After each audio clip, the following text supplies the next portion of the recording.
पीते हो। जब बच्ची कह रही है तो दूध पी लीजिए, जैसे इतना कहा है वो पत्थर टस से मस नहीं हुआ। आपने फरमाया सुल्तान अली कौन कह रहा है? मोइनुद्दीन कहता है दूध पी ले।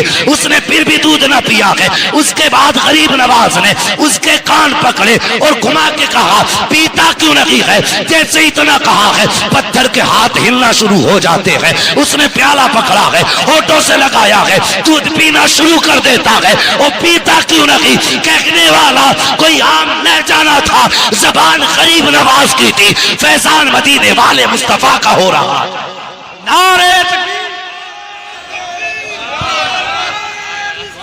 या रसूल अल्लाह, या रसूल अल्लाह, नारे जिंदाबाद, जिंदाबाद, अल्लाह अकबर, सुभान अल्लाह, सुभान अल्लाह अकबर। बच्ची ने दूध पिलाया और जैसी चली घर की तरफ उसके बदन पे खून, कपड़ों पे खून, चेहरों पे खून, उसका पूरा बदन खून से लथपथ था। और मुझे बताइए अगर कोई बेटी अकेली जंगल से आ रही हो और बदन खून में लथपथ हो, सर से खून बह रहा हो, तो कोई ये नहीं सोचेगा कि इसने चोट खाई है। तरह तरह के गुमान लोगों के दिल में आते हैं, तरह तरह के ख्यालात लोगों के दिल में आते हैं। बेटी पंडित की थी, जब घर की तरफ चली है, बस्ती में कदम रखा, बस्ती वालों में शोर हो गया कि पंडित जी की बेटी देखो खून में नहा के आई है। अल्लाह अकबर। गांव वाले लोग पीछे पीछे हो गए। बच्ची घर आई है, अल्लाह अकबर। बाप ने बेटी के माथे पे खून देखा। बाप तो बाप होता है, चाहे वो किसी भी धर्म का हो। तड़प गया, कहने लगा बेटी बात क्या है? उसने कहा बापा मैं दूध लेकर के गई थी और मेरे भगवान ने दूध पीने से इनकार किया। उन्होंने दूध ना पिया तो मैंने कसम खाई थी कि अगर दूध नहीं पियोगे तो मैं तुम्हारे चरणों में अपनी जान दे दूंगी। ये कह के मैंने जब सर उनके कदमों पे मारा है, अल्लाह अकबर, सर कदमों पे मारा है, वो कहती है तब मेरे जिस्म में खून बहा है, तब सर फटा खून बहने लगा। लेकिन बाबा मैं दूध पिला के आई हूँ। बच्ची ने जैसी इतनी बात कही, बाप कहने लगा क्या कह रही हो? हाँ बाबा मैंने दूध पिलाया है। बाप कहने लगा बेटे पूरी जिंदगी गुजर गई इसी पत्थर की इबादत करते करते, आज तक हम दूध ना पिला सके, तू एक दिन में कैसे दूध पिला सकती है? गांव वालों ने इतना सुना, कहने लगे पंडित तेरी बेटी झूठ बोल रही है, दूध नहीं पिलाया है, पत्थर तो दूध पी ही नहीं सकते। बच्ची तेरी इज्जत लुटा के आई है, किसी ने इसकी आबरू लूटी है, इसलिए ये आके बातें बना रही है, ये झूठ बोल रही है। और यार जब किसी को भी इज्जत का ताना दिया जाता है तो वो किसी भी धर्म की बेटी हो, इज्जत सबको प्यारी होती है। जब गांव वालों ने कहा था कि तेरी बेटी झूठ बोल रही है, ये कहीं मुंह काला करके आई है, इज्जत लुटा के आई है, ये बहाना बना रही है, बाप ने बेटी के कदमों पे अपना सर का जो टोपी थी वो रखी और रख के कहने लगा बेटी ये मेरी बेटी मेरी इज्जत बचा ले, सच बता बात क्या है? बच्ची कहने लगी बाबा मैं दूध पिला के आई हूँ। बाप ने कहा झूठ ना बोल। बच्ची ने कहा बाबा किसकी कसम खिलाते हो? मैं सबकी कसम खाने तैयार हूँ, लेकिन सच यही है दूध पिला के आई हूँ। जब बेटी ने बात बात पे यही जवाब दिया, गांव वाले कहने लगे पंडित जी अगर यही सच है, अगर आज इसने दूध पिलाया है तो फिर कल भी तो यही दूध पिला सकती है। कि चलिए कल हमारे सामने दूध पिलाए, तब मानेंगे कि तुम्हारी बेटी सच्ची है। बाप ने बेटी का चेहरा देखा, कहा बेटी तेरा क्या फैसला है, क्या तू दूध पिलाने के लिए फिर से तैयार है? बच्ची ने कहा हाँ मैं तैयार हूँ। कहा ठीक है। दिन मुकर्रर हुआ, वक्त मुकर्रर हुआ, फिर से पूरा गांव और ये बच्ची उसी मंदिर की तरफ चले हैं जहां बच्ची ने उसको दूध पिलाया था। जब उसी मंदिर के दरवाजे पे बच्ची गई है, जाने के बाद पूरा गांव तमाशाई है, बाप भी साथ में है। बच्ची ने जाके दूध का प्याला रखा और रखने के बाद फिर कहती है महाराज दूध पी लीजिए, मेरे भगवान दूध पी लीजिए। लेकिन वो फिर पत्थर है, दूध कैसे पिए? बच्ची ने जब कहा दूध पी लीजिए, पीते क्यों नहीं हो? गांव वालों ने कहा लगाया, कहा सुन पंडित हमने पहले ही कहा था तेरी बेटी झूठ बोल रही है, ये मुंह काला करके आई है इसलिए अपनी इज्जत बचा रही है। जब इतनी बात बच्ची ने सुनी है, बच्ची का दिल टूट जाता है, बच्ची की आंख में आंसू आए, लेकिन साथ ही गुस्सा भी आया। बच्ची जलाल में उठ के खड़ी हुई, तवज्जो करना, बच्ची जलाल में उठ के खड़ी हुई और कहने लगी दूध पीता है या कल वाले बाबा को बुलाना पड़ेगा, दूध पीता है या कल वाले बाबा को बुलाना पड़ेगा। जैसी इतनी बात बच्ची ने कही है, फिर उसने हाथ बढ़ाया है, दूध पीना शुरू कर दिया है। फिर जब पत्थर की मूर्ति ने दूध पी लिया है, कहने लगी बाबा देखो कल भी ऐसे ही दूध पिया था, आज भी दूध पी लिया है। बाप ने कहा बेटी ये बाबा कौन है बता तो सही, कल कौन आया था? बच्ची ने कहा बाबा मैं उसका नाम तो नहीं जानती हूँ, लेकिन इधर से आया था इधर गया था, पूरा गांव उस जगह पे निकल गया जिस पे गरीब नवाज गुजर के गए थे। एक दरख्त के नीचे जाके देखा मेरे गरीब नवाज बैठे हुए हैं। जाने के बाद कहा था बेटी यही बाबा है? कहा हाँ यही बाबा है। पंडित कदमों पे सर रख के कहता है महाराज तुम भगवान हो, जिसके कहने से पत्थर ने दूध पी लिया है।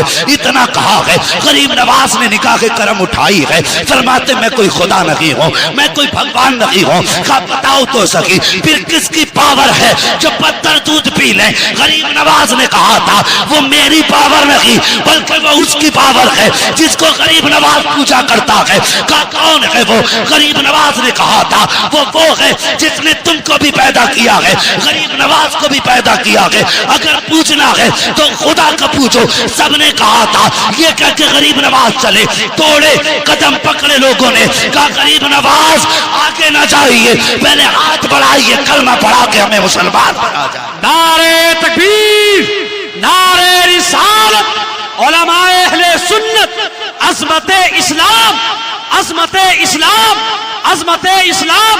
अल्लामा मुफ्ती हम्माद साहब क़िबला, अल्लामा मुफ्ती हम्माद साहब क़िबला, सरज़मीने अदलपुर, सरज़मीने अदलपुर। नारे तकबीर, नारे रिसालत। लक़द कान लकुम फी रसूलिल्लाहि उस्वतुन हसना, और मेरे महबूब की जिंदगी तुम्हारे लिए बेहतरीन नमूना है। हुजूर के किरदार को अपनाइए, बेटियों से प्यार करो। बेटी बेटी है, चाहे वो दोस्त की बेटी हो या दुश्मन की बेटी हो। मेरे हुजूर के दरबार में हातिम ताई की बेटी आई थी, नंगे सर आई। मेरे हुजूर ने अपनी मुजम्मिल वाली चादर सर पे डाल दी, मुजम्मिल वाली चादर डाल दी।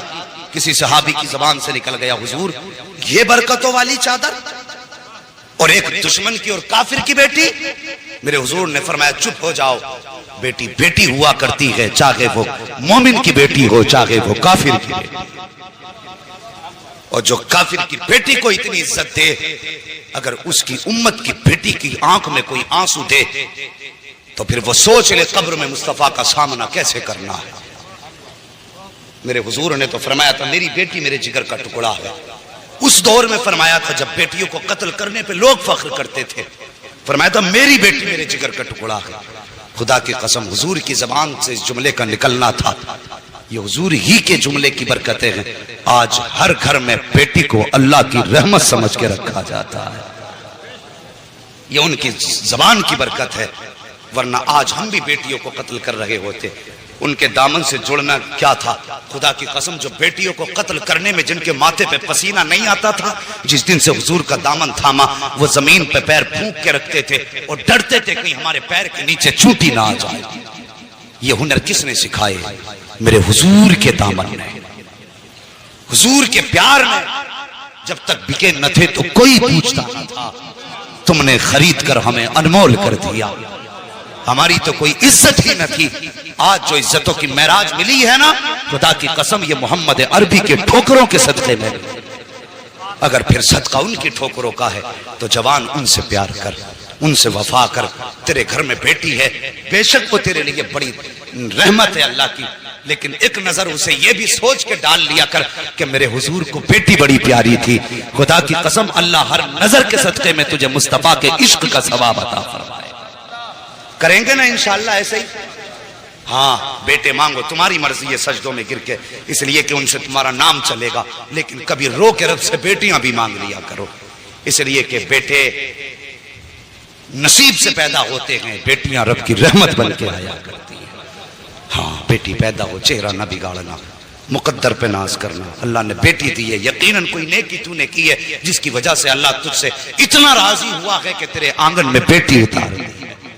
वो फरमाया गया बेटी क्या आ गया। बस आखिरी बात सुन लो और बात खत्म कर लो।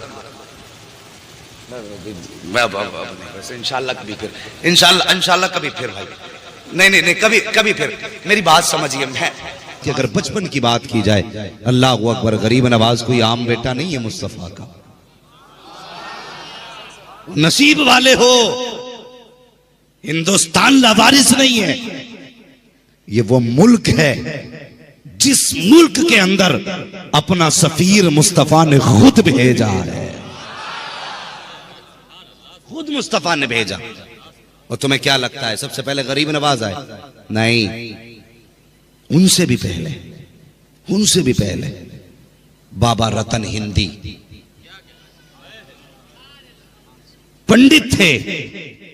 आज भी हिंदुस्तान पाकिस्तान के बॉर्डर पे इनका मजार है।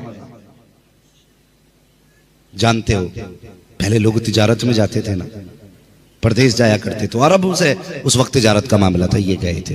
हुजूर के बचपन का जमाना था, इनकी जवानी थी, बाबा रतन हिंदी की जवानी थी। सुने, बाबा रतन हिंदी की जवानी, हुजूर का बचपन। तो आप गए ना, उस वक्त अरब में थे, तो आपने देखा कोई बच्चा है जो एक छोटी नहर के इस पार खड़ा है। और जब रतन हिंदी गुजरे, उन्होंने देखा कोई बच्चा खड़ा है। आपने जब चेहरा देखा ना मुस्तफा का, और फिर हुजूर का चेहरा, खुदा की कसम जुल्फ देखी है कि नजरों ने घटा देखी है, लुट गया जिसने मोहम्मद की अदा देखी है। बचपन था हुजूर का, लेकिन बाबा रतन हिंदी ने मुस्तफा को देखा ना, था तो बचपन मगर दिल दे बैठे। करीब जाके कहने लगे, बेटे इजाजत हो तो मैं तुम्हें कंधे पे बैठा के नहर पार करा दूं। मुस्तफा ने मुस्कुरा के कहा, जैसे आपकी मर्जी। क्या फरमाया? जैसे आपकी मर्जी। उन्होंने कंधे पे मुस्तफा को बैठाया, नहर पार कराई। हुजूर ने 3 मरतबा फरमाया, अल्लाह तेरी उम्र में बरकतें करे, अल्लाह तेरी उम्र में बरकतें करे, अल्लाह तेरी उम्र में बरकतें करे। जब हुजूर ने 3 मरतबा दुआएं दी, अल्लाह ने पहली दुआ के सदके में उनको 300 साल की उम्र अता फरमा दी। कितनी? कितनी? और बोल यार, अगर बरेलवी बैठे तो। हुजूर ने उम्र की दुआएं दी, अल्लाह ने कितनी बढ़ाई? 300 साल। यही रतन हिंदी भारत आ गए, वापस आ गए। मतलब नहीं, कुछ नहीं पता चला। जब वापस आ गए ना, तो फिर शक्कुल कमर का जो मामला हुआ, चांद के 2 टुकड़े होने का मामला हुआ, तो कई मुल्कों में चांद के 2 टुकड़े देखे गए। ये बातें चर्चे में आ गई। तो यही हमारा नसीब है। आज भले इस मुल्क के टुकड़े हुए हैं, तकसीम हो चुका है, लेकिन जब आदम अलैहिस्सलाम उतरे थे ना, तो सरंदीप इसी मुल्क में था। तो लोग उस पहाड़ी को देखने आते थे जिस पे हजरत आदम अलैहिस्सलाम ने अपना पहला कदम रखा था। तो वो अरब के लोग आए, तो ये लोग भी गए। इन्होंने पूछा, यार क्या जो हमने देखा है वो तुमने भी देखा है? कहा क्या कि चांद के 2 टुकड़े हुए? तो अरब वाले लोग कहने लगे, हाँ हमने देखा ही नहीं, हमने चांद को भी देखा है, हमने टुकड़े करने वाले को भी देखा। हिंदी ने इतना सुना, चांद को टुकड़े करने वाले को भी आपने देखा? कहा हाँ। कहा कैसे? कहा वो हमारे मुल्क में है, लेकिन हम तो जादू समझ रहे थे। इतना बाबा रतन हिंदी ने सुना ना, कहने लगे जरा उनके बारे में कुछ बताओ ना। लोगों ने बताया, वो कहता मैं अल्लाह का नबी हूँ, मैं खुदा का रसूल हूँ, अल्लाह एक है। ये सुन करके रतन हिंदी के दिल में ये हसरत जागी, मैं भी जाके मुलाकात करूँ। मुख्तसर अंदाज में मैं बयान कर रहा हूँ। अब रतन हिंदी ने सफर किया है, महीनों का सफर तय करके मुस्तफा के मदी मक्का शरीफ पहुंचे। जब मक्का शरीफ पहुंचे, वहां पता चला वो हिजरत करके मदीना जा चुके हैं। अल्लाह अकबर। फिर आपने यहां से हिजरत की है और मदीना शरीफ पहुंचे। मुस्तफा मस्जिद नबी में बैठे थे। अल्लाह अकबर। रतन हिंदी देख रहे थे, ये है वो शख्सियत जिसने चांद को टुकड़े किए हैं, लेकिन मुस्तफा ने देखा, मुस्कुराने लग गए। फरमाते, आओ रतन हिंदी, तुमने नहीं पहचाना लेकिन मैं पहचान गया हूं। कहा कौन हो तुम? आका फरमाते हैं, जिसको कांधे पे बैठाया था मैं वही बच्चा हूं, और जिसने कांधे पे बैठाया था तुम वही हिंदुस्तानी रतन हिंदी हो। अल्लाह, नारे तकबीर, नारे रिसालत, फैजान मुस्तफा, अहल बैत का दामन। अल्लाहु अकबर। कहने लगे महबूब अब देर न कर, हाथ बढ़ा, कलमा पढ़ा। फिर हुजूर ने बाबा रतन हिंदी को कलमा पढ़ाया, कलमा पढ़ाया। कुछ दिन हुजूर की खिदमत में रहे, कुरान सीखा, दीन सीखा। वापस आने लगे, मेरे महबूब ने फरमाया, रतन कुछ और मांग लो, कुछ और मांग लो। कहने लगे हुजूर अपनी मर्जी से दे दें। मेरे हुजूर के फिर हाथ उठ गए। आका ने फिर 3 बार कहा, अल्लाह इसकी उम्र में बरकत अता फरमा, अल्लाह इसकी उम्र में बरकत अता फरमा, अल्लाह इसकी उम्र में बरकत अता फरमा। दुआ हो गई 6 बार, उम्र हो गई 600 साल। कितनी उम्र हुई? 600 साल। तो बाबू कहां कहां पाबंदी लगाओगे? दीन तो हुजूर के दौर में भारत में आ चुका था।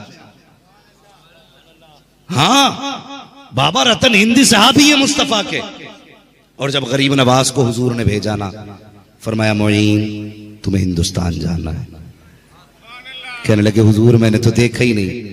फरमाने लगे परेशान क्यों होते हो? उस वक्त मैप और नक्शे का दौर तो नहीं था, ना मैप का दौर नहीं था, ना इंटरनेट का दौर था। अल्लाह अकबर। हुजूर ने बेटे को बुलाया। वो जानते हो खुदा की कसम, वो कोई छोटी बारगाह नहीं है गरीब नवाज की। ये जो भौंक रहे हैं ना, मैं कुत्तों से कहता हूं, तुम हमें भौंको चलेगा, हमारी नस्लों को भौंको चलेगा, हमारे बच्चों को बुरा कहो चलेगा, लेकिन नबी के गरीब नवाज को कुछ ना कहना, कुछ ना कहना, वरना तख्ता पलट दिया जाएगा। हाँ, जब इताब आया तो कोई पानी पिलाने वाला नसीब नहीं होगा। गरीब नवाज को यूं ही नहीं आए गए। एक बार तो पीर लेके गए थे आपको हुजूर की चौखट पे, एक बार अपनी मर्जी से गए थे। जब हुजूर की मस्जिद नबी में गए ना, तो जो मजार शरीफ के खादिम थे, हुजूर ने उनसे कहा कि मेरे मोइनुद्दीन को अंदर भेजो। ठीक है जी। कितनी हिजरी में गरीब नवाज आए हैं? बोले कितने साल के बाद? तकरीबन 600 साल का अरसा। ठीक है जी। कितना? हुजूर क्या फरमा रहे? मेरे मोइन को अंदर भेजो। तो वहां तो कई सारे मोइन थे ना, तो किसी खादिम ने आके कहा हुजूर बुला रहे हैं जो मोइन हो। तो जितने मोइन थे सारे दौड़ पड़े, लेकिन गरीब नवाज नहीं गए, गरीब नवाज नहीं गए। फिर हुक्म हुआ खादिम को, कहा मैंने मोइनुद्दीन को बुलाया है। कहा हुजूर ये जितने मोइन थे आ गए। तब आका ने फरमाया था मैंने इन मोइनों को नहीं, मैंने मोइनुद्दीन अजमेरी को बुलाया है। अल्लाह सुभान अल्लाह सुभान अल्लाह। तब गरीब नवाज।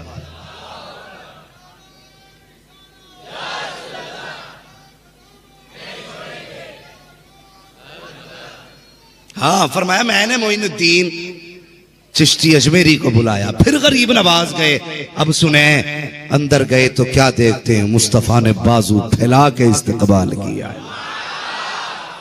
यूं ही ना समझना, अताए रसूल गरीब नवाज हुजूर के भेजे हुए हैं। होश में काम करना, होश में। हाँ, ये गरीब नवाज भारत आए, तुम्हारी औकात क्या है तुम मिटा सको? गरीब नवाज की चौखट है। एक खातून पे कोई बच्चा ही नहीं था। जब कोई बच्चा नहीं था ना खातून पे, तो वो गरीब नवाज की चौखट पे आई। कहने लगी हुजूर दुआ करें अल्लाह मुझे एक बेटा दे दे, बेटा दे दे। और सखियों के दरबार से कभी कोई खाली गया है? कोई खाली नहीं जाता। अल्लाह ने अपने फजल से बेटा दिया। गरीब नवाज की दुआ काम आ गई। फिर वो हर साल बच्चे को लेके जाती थी। जब छठी आई ना बच्चे की, अजमेर शरीफ लेके गई। 6 साल के बच्चे कितने बड़े होते, ना समझ बच्चा था। पेशाब लगा ना, बच्चे ने वही खड़े होकर पेशाब करना शुरू कर दिया। अजमेर शरीफ में बच्ची ने पेशाब किया ना, बच्चे ने पेशाब किया, वहां एक मजार था, उस पे पेशाब बच्चा करने लगा। तो वहां जो भी लेटा है ना, कोई हल्का फुल्का नहीं लेटा गए, बड़े बड़े वहां पे कुतुब लेटे हुए हैं, बड़े बड़ा कलंदर लेटा हुआ है। बच्चे ने पेशाब किया ना, तो वो जो साहिब मजार थे जलाल आया, उन्होंने उठाया, बच्चे को पटका, बच्चे का दम निकल गया, बच्चे का इंतकाल हुआ, शोर हो गया, वो बच्चा मर गया। खातून तड़प गई, लाश उठाई बेटे की, गरीब नवाज के कदमों पे रखी, जाके कहने लगी बाबा अगर जिंदगी तूने दी थी तो मौत क्यों तेरे दरबार में आई है? या तो पहले बच्चा ना देता या आज मौत ना देता। इतना कहा था, बच्चा जिंदा हो गया और शोर हो गया, बच्चा उठ गया है। फिर क्या देखा? वो जहां बच्चे ने पेशाब किया था कब्र फटी, बुजुर्ग निकले और निकल के चल दिए। किसी ने कहा किधर जा रहे हो? कहा गरीब नवाज ने कहा है कि तूने बच्चे को क्यों मारा? कहा इसने मेरे मजार पे पेशाब किया, गवारा नहीं हुआ। तो गरीब नवाज ने कहा सुन, यहाँ पे हर तरह का आएगा, अगर बर्दाश्त कर सके तो यहाँ लेट, वरना यहाँ से उठ कहीं जाके और आराम कर ले।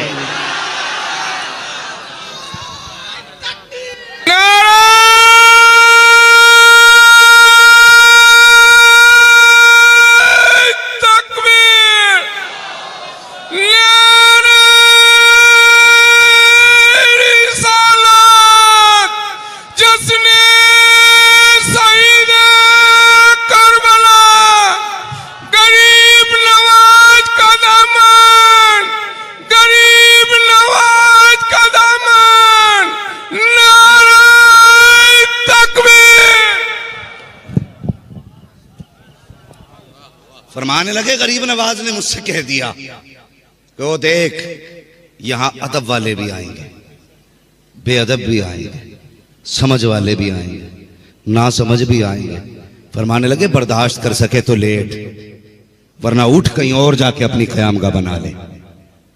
फरमाने लगे, बस फिर उठना ही बेहतर हो गया। अल्लाह अकबर। ये गरीब नवाज है, ये गरीब नवाज है। समझ में नहीं आया आज तक लोगों की, समझ में ही नहीं आया। यही गरीब नवाज है। आपने सुना होगा ना, जादू के जरिए क्या क्या ना किया गया, सब कुछ किया गया। आखिरकार जब कोई सूरत ना बनी ना, तो राजा ने ना फिर एक किलर को बुलाया, पैसे लेके गर्दनें काटता था। उससे कहा, सुन, एक बाबा है और वो फला जंगल में एक पेड़ के नीचे रहता है, ऐसा कर तू उसकी गर्दन काट ला, आधी सल्तनत दे दूंगा। कितनी? आधी सल्तनत। उसने कहा, बात बड़ी सस्ती है, सौदा बड़ा महंगा हो रहा है। कहा, एक बाबा की गर्दन काटनी है, संती की गर्दन काटनी है, आधी बादशाहत मिल जाएगी खुशी खुशी में। खंजर लगाया और तलाश में निकला गरीब नवाज की। क्या देखा, गरीब नवाज बैठे हुए हैं, मुस्तफा की हदीसें सुना रहे हैं। पीर भी ऐसे ही नहीं थे वो, जो लोग कह देते नहीं नहीं नहीं नहीं, वो पीरों की दुनिया अलग है और मौलवियों की दुनिया अलग है, और तू किसी दुनिया का नहीं है और ना तू किसी दीन का है। खुदा की कसम, गरीब नवाज सिर्फ कलंदर नहीं थे, गरीब नवाज मुहद्दिस भी थे, गरीब नवाज मुफस्सिर भी हैं, गरीब नवाज मुहद्दिस भी हैं, गरीब नवाज मुहक्किक भी हैं, गरीब नवाज मुफ्ती भी हैं। हाँ, ये जो कौम को धोखा देते हैं ना कि नहीं नहीं वो फकीरों की और मौलवियों की नहीं बनी, हमेशा फकीर वही हुआ है जो मौलवी हुआ है। और जब से तू दुनिया का फकीर हो गया ना, तो मौलवियों ने उठा के फेंक दिया। अब बननी क्या भाई तेरी हमारी? जब ये कहता मेरे मुरीद हो गए तो अब सजदों की जरूरत नहीं, नमाजों की जरूरत नहीं, कि शर्म कर। नमाज जब गौसे पाक को माफ नहीं है तो इस नापाक को कैसे माफ हो सकती है? समझ में बात नहीं आती, और लोग भी धोखे में आ जाते हैं। क्या मसला लगा रखा है भाई, समझ में बात नहीं आती है। जिसे देखा बापू गिर गए। हाँ हजरत, हमारी कौम इतनी सीधी है, जो बिल्कुल नंगा है कहते बहुत पहुंचा हुआ है, कि इतनी पहुंचे हुए, देखो कपड़ा ही नहीं पहनते, कोई ढंग है? और खुदा की कसम, अगर नंगा होना पहुंचने की दलील होता तो खुदा की कसम फिर मुस्तफा कभी खुदा तक पहुंचे हुए नहीं होते। मेरे हुजूर ने कभी भी बदन और सत्र नहीं खोला, और ये नंगे आते लोग पीछे पड़ जाते हैं। और नमाज को कहते हो ना कि नहीं, वो हम तसव्वुर में पढ़ रहे हैं, और रोटी झट रट रट के खा रहे हैं। नमाज तसव्वुर में पढ़ रहा हो, पूरा दस्तरखान साफ। मिजाज हो गए पीरों के, कौम लूट ली। और कौम भी बड़ी सीधी है। हमारे पीर यहां नमाज नहीं पढ़ते, कहां पढ़ता? सीधा मक्के में पढ़ता है। कभी कभी औरतें बड़ी अक्लमंदी का काम कर जाती है। वो एक औरत ने एक पीर साहब आए, बड़ी खिदमत की कि भाई पीर साहब है, लेकिन पीर देखो फजर में भी सो रहा, जोहर में भी सो रहा, ईशा में भी सो रहा।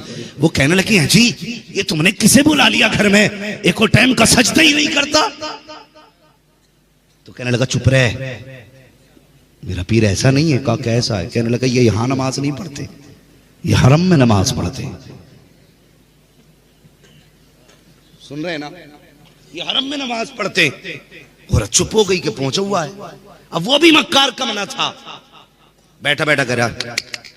लोग बोले, हुजूर क्या बात है? कहने लगे, हरम में कुत्ता जा रहा था, मैंने उसे रोका। ये सच्ची बात है भाई, ये ढोंग है कौम का लूटने के तरीके। कुछ लगा नहीं इस पीर का दीन पे, जो लगना था मेरे हुसैन का लगा, जो देना था मेरे हुसैन ने दिया है। तेरे बाप का क्या लगा? बैठा बैठा करा हरम में कुत्ता। कितने लोग हज करके आए, किसी ने हरम के पास कुत्ता देखा? बोलो, किसी ने नहीं देखा, लेकिन इसे दिख गया। औरत कहने लगी अच्छा इतनी पहुंचा हुआ, अब तक तो बर्दाश्त था औरत से कि पढ़ते होंगे तसव्वुर में नमाज, लेकिन जब बात कुत्ते की आई तो उसे याद था वहां तो कोई कुत्ता ही नहीं है। गुस्सा कहां से, उसने दस्तरखान लगाया ना, तो सब्जी जो थी चावलों के नीचे रख दी और चावल सब्जी के ऊपर। ठीक है जी, और दस्तरखान पे आ गए। चावल समझ रहे ना, और सब्जी भी समझ रहे हैं, जो तरकारी रही हो उसमें उसने नीचे रख दी और ला के खाना आगे रख दिया। पीर साहब बैठे, अब मुरीद कह रहा हुजूर शुरू फरमाए, तो कहने लगे जी, कह नहीं सकते थे अगली बात। फिर कहा मुरीद ने हजरत शुरू फरमाए, तो बता मुरीद क्या बोला। फिर मुरीद कहने लगा हुजूर खाते क्यों नहीं, तो पीर भी बेगैरती से बोला ओ भाई कुछ सब्जी वब्जी तो लेके आ। कहने लगा सुनती हो, पीर साहब कह रहे हैं कुछ सब्जी तो लेके आओ। अब औरत जब अंदर से आई है, खाली हाथ नहीं आई, झाड़ू लेके आई है, बेलन लेके आई है, और मार के कहा नदान हरम का कुत्ता तो नजर आया, तुझे चावलों के नीचे की रखी हुई सब्जी नजर नहीं आई। ऐसे भी पीर है। हाँ, उसने जो बजाई है झाड़ू, उठाया टंडीला निकल लिया। ऐसे लोगों के चक्कर में ना पड़। हाँ, ये देखा करो जिसके हाथ में हाथ दिया है इसका रिश्ता मदीने वाले मुस्तफा से कैसा है, हुजूर से कैसा रिश्ता है।